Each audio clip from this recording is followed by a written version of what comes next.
Dwaallichtjes. At home, far from where I started out, a map of Amsterdam hangs on my bedroom wall. An urban spiderweb of blue canals and yellow streets strung from the IJ, water that was once the westerly digression of a sea. The paper is starting to tear at the folds. Now I am elsewhere, and I am there, looking at laddered threads of silk that span a ceiling corner, in a room in Amsterdam itself. The spider seems pregnant. I'd boarded a plane in the evening and landed at sunrise. A dark lens recognized my face. Then came a train aisle jammed with suitcases, a fat rainbow over the varnished harbor, an electronic ticket for a biofuel bus. Directions dispensed in the neighborhood's accent. Yeah, the sloped man with the scarred chin said, that's right where I live. Go back across this bridge. At my street, hang a left. Turn at the tobacco shop. It's a laundromat now. We didn't live here long. 2 winters of snowflakes quietly extinguished on the dark green skin of the Noorder Amstel Canal. Of Amsterdam as home, I would, if I spoke Turkish, use the heard past tense, a conjugation for conveying what we didn't witness or do not recall, like fiction or early childhood or hearsay. Turkish is a common language in the city. There are shops with fresh pide, baklava, doner, shawarma when transliterated into Dutch. There's no meat on the spit, so I order the fries in a paper cone. The owner is conversing with a friend who drinks tea from a glass mug, and the only word I understand is Philistine, which punctuates the sentences and creaks with grief. To white residents, I often look Turkish, but not to the Turkish Dutch themselves. On the streetcar, a woman in shalvar kameez smiles at me over her daughter's shining hair. In another restaurant, the waiter starts out in Indonesian, then catches himself. When I give the bookstore owner a copy of my book, she grins and says, "Your last name is True Amsterdam." Every encounter shifts me in and out of real and imagined belonging. I was born here. I've returned to study a feeling, a quiet electricity, a blurring of edges between ourselves and our first places. I walk north through the Spaarndammerbuurt. The bakeries, sealed shops in a cold climate, hold their smell of fresh bread close. Then an old factory with a heartbeat. I rise to my toes, press my face to the glass, look in at a sweat-soaked hip-hop dance rehearsal. The window is a mosaic of fractures traversed by the bodies of clouds.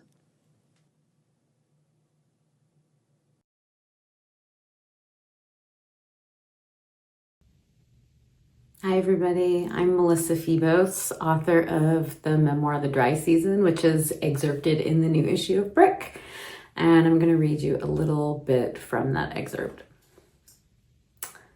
I perform my story by lip-syncing Marjorie's loud longing, writes Robert Gluck in Marjorie Kemp.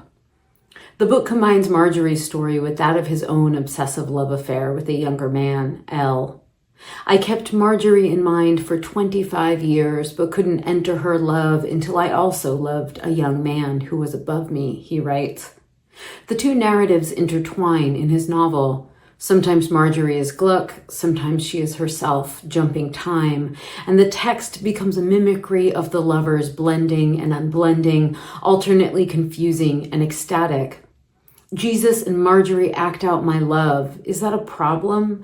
Every star in every galaxy spurts in joyful public salute to my orgasms with L. Gluck writes in tandem with Marjorie to tell his own story, and in collaboration with others too, borrowing bodily descriptions from his friends. It is a tactic he uses in other books. He alludes to the writing process throughout Marjorie, which gives it yet another dimension of meta-narrative. See what I must do to face this story, the book insists, how art is truer than memory. I am doing the same thing here, building a linear narrative, grafting other stories onto it, folding time to see the patterns. If I suggest a single meaning, it will be a lie. This novel records my breakdown, Gluck admits. That was one of the reasons why I loved it. Gluck had made a person his higher power, as I did, and set into motion his own maelstrom. My book recorded a breakdown too. Like Gluck's, it was full of tears and fucking. It presented love as a human religion in which another person is believed in. His book and Kemp's proved that such kinds of worship and passion were trans-historical. I had not only made a person my higher power, but had joined an ancient tradition of doing so. The difference between Gluck and my worship and that of Kemp, however, was Dillard's distinction, choice, and the successful exertion of one's will. Kemp chose her God and aligned her will with his. However antisocial she appeared, she felt empowered by his grace, whereas Gluck and I were slaves to the ecstasy of erotic obsession. I want to be a woman and a man penetrating him, Gluck wrote, his inner walls roiling around me like satin drenched in hot oil, and I want to be the woman and man he continually fucks. I want to be where total freedom is. I push myself under the surface of Marjorie's story, holding my breath for a happy ending of my own. Oh, how I missed it as I read Gluck's sentences. It felt like forever since I'd worshipped another body. My freedom from it was a relief, but when I slipped into the memory, my whole body quaked. At 26, during her sexual awakening as a lesbian, Susan Sontag wrote in her journal, "To love one's body and use it well, that's primary. I can do that, I know, for I am freed now." I had felt that way for so long. I was sad to be changing my mind. If only all freedoms once found lasted forever. The sexual hunger I'd been seized by in my maelstrom was relentless. It had a purity to it, the perfect freedom of single necessity. It had not been Dillard's freedom, of course, but bondage. There was a beautiful simplicity to it, though. I had always struggled for control, and there was pleasure in forfeiting that power to someone so interested in it. Looking at that younger me, the one so numb and helpless, the broken promise of every attraction, I have sympathy for her later hunger, the gleeful gorging to have met and met and met. It is the ecstasy my body promised all those years before. How lucky I had been to know it, body half moth, half flame, gleefully burning. I had flung myself against other bodies like a mystic in rapture, wet at both ends, face bright with tears. I had nursed the softest parts of women, made a sacrament of them no less holy than the blood and the body of any other savior. I wouldn't take back a moment of it. I wouldn't return to it either. I'll stop there. Thank you so much.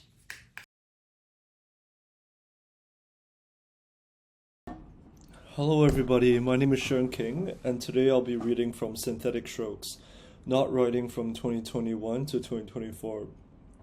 This is a non-fiction piece I wrote in the second person, and it's kind of about living in China.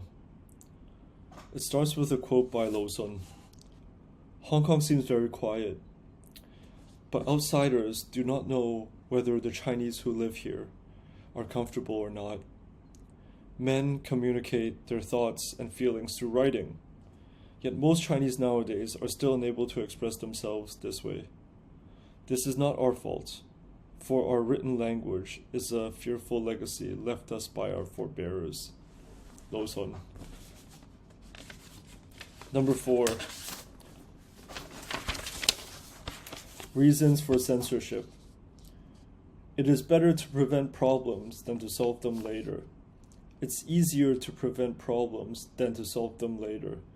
It's common practice to anticipate problems It's common practice to make rules to prevent problems because the problems those rules cause can be anticipated. You learn that the 12-year-old boy you interviewed and admitted to the school attempted to shove his fingers up another kid's asshole during gym class. You don't see this happen. You have no experience teaching high school.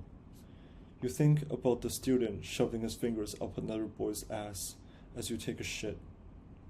You are on a Japanese toilet that keeps your butt cheeks warm and flushes automatically.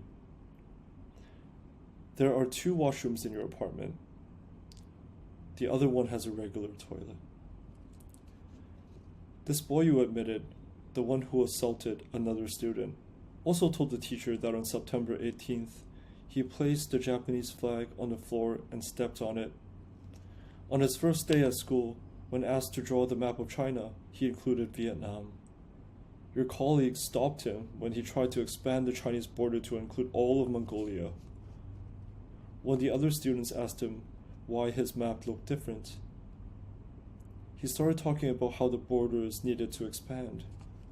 And the other students became afraid, thinking that soon there will be a war to conquer more territory, put more pressure on the Japanese, and fight the Americans. You later learn from the student's parents that he learned all of this from TikTok and Bilibili. It's strange living in a 3-bedroom apartment alone. Maybe you'll have kids. Maybe you'll start cooking. Maybe you'll buy a cat.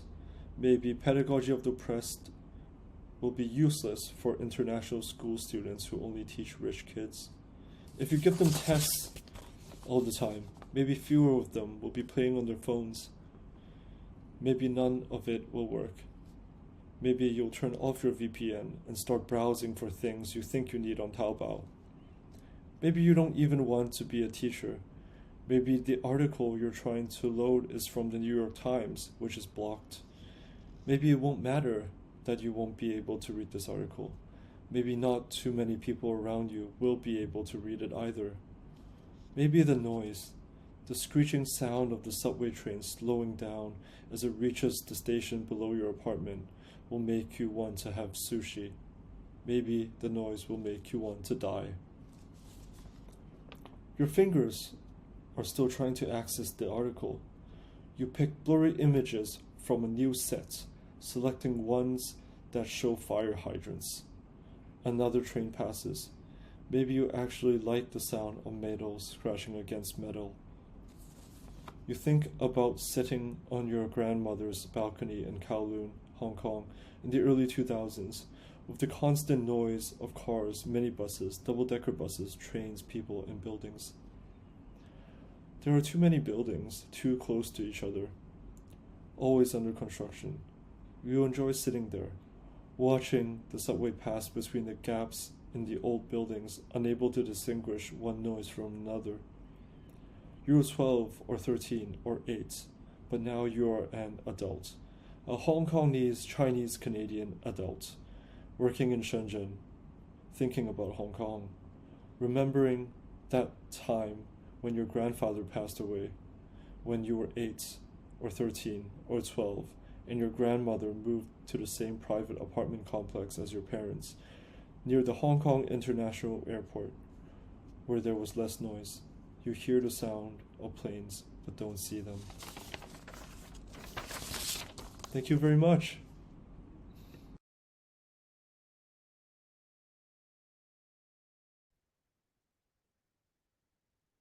An excerpt from With Love, Dad, Imagining Austin Clarke. After his death in 2016, I became more attentive to the odds and ends Austin had tucked into used envelopes and passed to me over dinners out or drinks at his favorite haunts. Now, when I see my name written in his hand in some of the latter diaries, or his expression of contentment in a picture of the two of us taken at an event we both attended, I recognize that the small gifts he gave me were his way of communicating feelings and thoughts he was never able to articulate in the small window of time we shared before he died. We never had a sustained, serious, or significant conversation. We didn't talk about writing or academic life. We certainly didn't talk about the past or my upbringing or my mother or whether he was aware of my existence before I reached out to him when I was in my early 20s. I wasn't ready then to engage with Austin, the man and father, in the way I do now as a Black Studies scholar, researching and writing about his work in the wake of his death, arranging the tracery of what he left behind. When I consider my personal archive of notes, accounts, lists, reminders, and jottings, I often think his true form is the note scribbled on a scrap of paper or a napkin, in a diary, or in the margins of a book.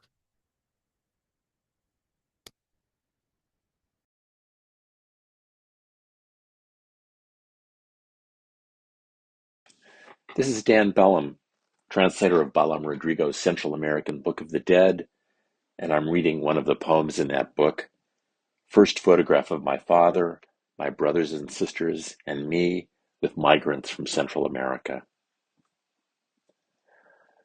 My father is the man on the far left, at the top. He peeks out between the sombrero of Nicolas, a Honduran, and my sister Sistel. Nicolas was a good-natured, hard-working man with a sharp-edged smile that could crack anyone open, no matter how rough or tough.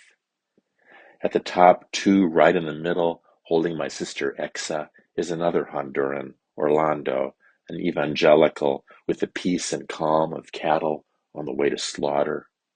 He stayed at our house longer than the rest. On the right-hand side, Carlos, Honduran too.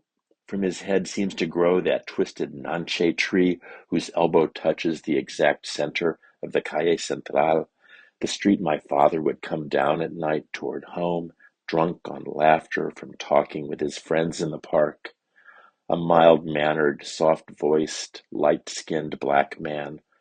Carlos was no doubt the most cheerful of the migrants, my brother Conex's favorite, carrying the boy around whenever he could. Connex, the kid with the biggest smile, a wide-mouthed smile he's kept to this day. Between Orlando and Carlos's right arm, which rests on the man's left shoulder and gives him horns, a fourth Honduran, whose name I've lost among the hallmarks of that year, and I doubt that my brothers or sisters remember it, maybe because he went around quiet as a shadow. In front of him, my brother Aldo gives a friendly wave to my mother, taking the photo. At the bottom, crouched down almost in the middle below this hazy handful of faces, two Guatemalans, the letters of whose names are like birds of forgetfulness now. They came later than Nicolas, Carlos, and Orlando, but they all left together. All but Orlando, who hopped the train a month later, my father giving him an old sombrero and backpack and teaching him for the journey north how to pass as a campesino from the coast. He made it past all the checkpoints, the coyotes and smugglers, and a few months later, having weathered thousands of miles of hate, he wrote us a letter from Canada, where he'd arrived to write himself a future on pages of snow. I appear crouched down at the far left of the photo, displaying a nervous tic I've still got, making a pincer with my right index finger against my left, and barefoot like my brothers. None of us live in that town anymore. We all became migrants, trying to shake ourselves loose from the claws of that violent god of poverty.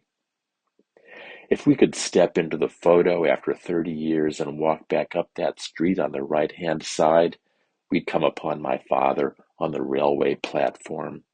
There'd be no mistaking him. A curly-haired, barefoot boy, tanned to leather by the sun, selling popcorn or carrying itinerant salesmen's bags, or leaping over stains of burnt oil on the railroad ties, or hanging on to a train car headed off in the direction of memory, a faint murmur shattered by the howl of a train crossing the land of fog.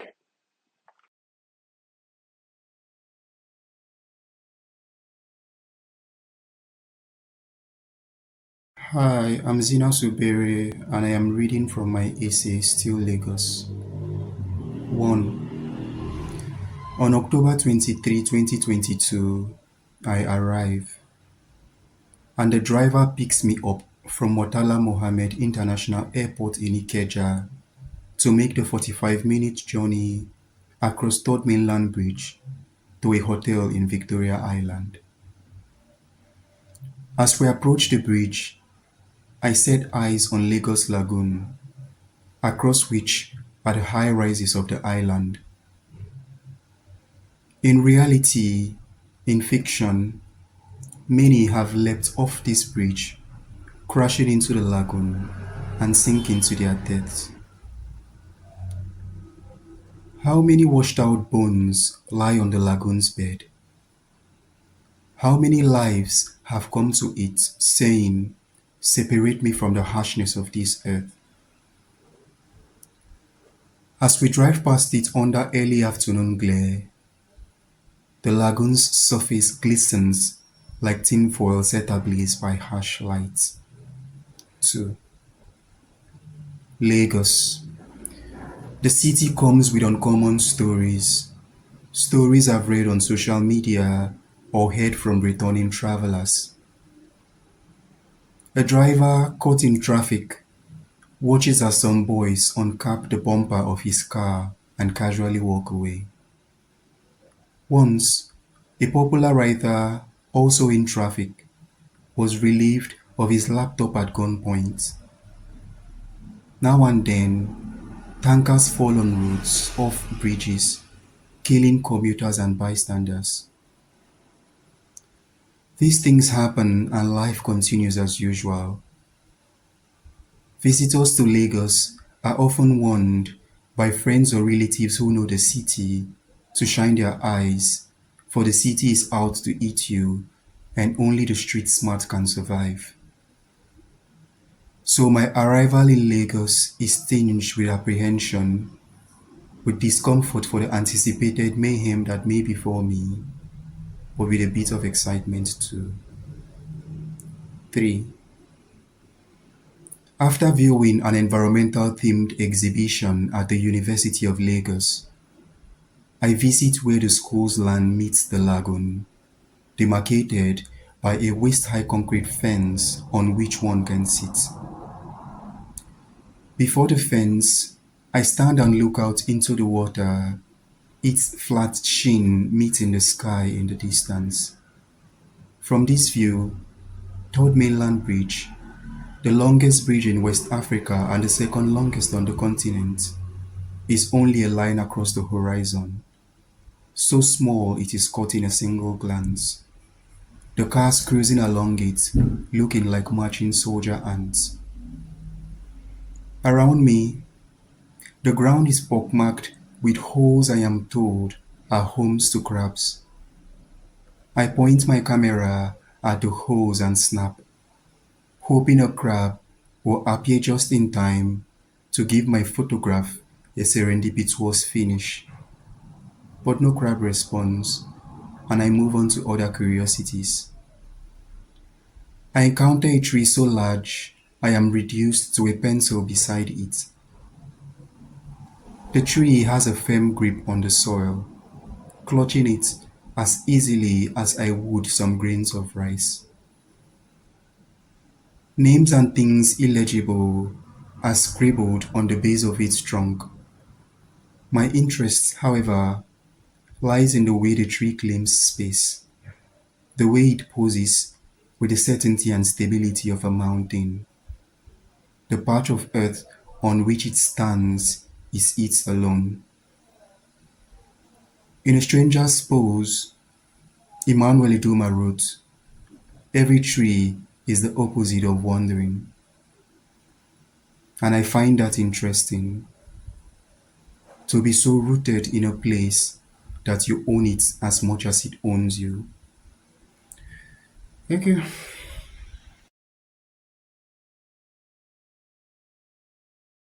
The child Langston Hughes imagined. All this is yours, the blooming potato just before winter ends, the one with the yellow flowers breaking out, and this other one too, with a flower the color of citrine quartz, like a single drop of crystallized honey on the stem. All this is yours if you'll just go to sleep. When you see the sprout budding, it means they've begun to tuber and swell below the earth. Sleep now. They will be yours. Potatoes need a long and cold night of sleep, and so do you. Please close your eyes. Everything is blooming now. Milky alabaster flowers, pale pink petals. Sleep now. Sleep. 2. Hughes chose to translate her nursery rhymes without knowing Gabriela Mistral would later be boxed into that very corner. The mother, the preschool teacher, no wit, no vision, all her political teeth plucked out so she'd serve the purpose of the junta. She became a face, a profile sculpted in stone, printed on a 5,000 pesos bill. Ironic. Her figure on money that would never trickle down to the people portrayed in her rhymes. But that happened more than 2 decades later. When Hughes chose these poems, he did it because he could relate to them. He saw his own mother, his sisters, his childhood. Who could have guessed that he was stepping into a field about to be scorched? When he published a year after Mistral's death, the critics dismissed his translations as weak. Perhaps the child he imagined was really starving, and they feared the sharp teeth of hunger. 3. A faint warbling below the rock.